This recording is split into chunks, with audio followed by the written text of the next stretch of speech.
ప్రయాణించే హక్కు కూడా తెలుగుదేశం జనసేన భారతీయ జనతా పార్టీ ప్రభుత్వం ఆ హక్కు కల్పిస్తుందని ఈ సభాముఖంగా హామీస్తున్నారు. అమ్మా జగన్మోహన్ రెడ్డి గారికి సభ రాజకీయాలంటే బాగా ఇష్టం. 2014లో తండ్రి సభ వాడుకున్నాడు. 2019 వచ్చి సొంత బాబాయిని లేపేసి బాబాయ్ సభని వాడుకున్నాడు. ఇప్పుడు ఏకంగా వృద్ధులు మొన్న చనిపోతే వాళ్ళ సభలు వాడుకుంటున్నారు.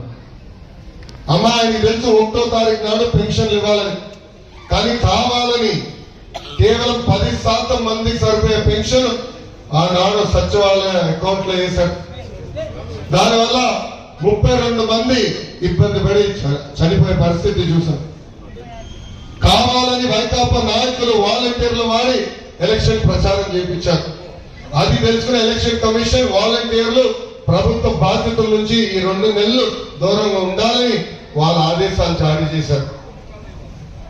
అందుకే వృద్ధులకు చెప్తున్నా, తల్లి 2 నెలలు ఓపిక పట్టండి. మన ప్రభుత్వ అధికారంలోకి వచ్చిన వెంటనే 3,000 రూపాయల పెన్షన్ ని 4,000 రూపాయలు చేసే బాధ్యత మేము తీసుకుంటాం. వాలంటీర్ వ్యవస్థ కొనసాగిస్తాం. కేవలం పెన్షనే కాదు, ఇతర సంక్షేమ కార్యక్రమాలు నేరుగా మీ గడపకి అందజేసే బాధ్యత కూడా మేము తీసుకుంటామని ఈ సభాముఖంగా నేను హామీ ఇస్తున్నా. అధికారంలో ఉన్నప్పుడు కూడా రంజాన్ కి రంజాన్ తోఫా ఇచ్చాం, దుల్హన్ పథకం అమలు చేశాం, ఇమాం మౌజములకి గౌరవ వేతనం ఇచ్చాం. ఏకంగా రంజాన్ మాసం వస్తే మసీదులకి రంగులు కూడా వేసేదానికి తెలుగుదేశం ప్రభుత్వం ఆనాడు నిధులు. అది తెలుసుకున్న తర్వాత చంద్రబాబు గారితో పవన్ అన్న గారితో చర్చించి బాబు సూపర్ 6 మేనిఫెస్టో రూపొందించాం. ఆ మేనిఫెస్టో మీకు అందిందా తల్లి? అందులో అందరి చేతులు పైకెత్తింది. మంగళగిరిలో నేను పోటీ చేశాను.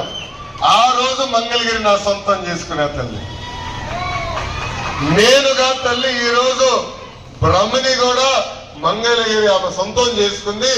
ఆనాడు వచ్చి మన కార్యక్రమాలు చూసి ఇంకా చేయాలి, వీవర్సాలు ఇంకా తీసుకురావాలి, మంగళగిరి ప్రజలకి ఇంకా నువ్వు సేవ చేయాలని నన్ను ఆర్ఎన్ఎస్లు ప్రోత్సహిస్తుంది బ్రహ్మని.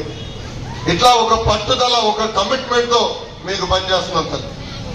అమ్మా ఒక కుర్రోడిని ఉత్సాహవంతుడిని ఏర్పడిన మొదటి 5 సంవత్సరాల్లో 20 లక్షల ఉద్యోగాలు కల్పించే బాధ్యత మేము తీసుకుంటాం. ఉద్యోగాలు వచ్చే వరకు నిరుద్యోగ వృత్తి మిమ్మల్ని అందరినీ కోరుతున్నాను. అమ్మా ఈరోజు 1వ వార్డు 2వ వార్డు నుంచి పెద్ద ఎత్తున మీరు ఈ సమావేశానికి హాజరవడం జరిగింది. దానికి మీరందరికీ పేరు పేరున నా హృదయపూర్వక నమస్కారాలు ఈ సభాముఖంగా తెలుపుతున్నాను.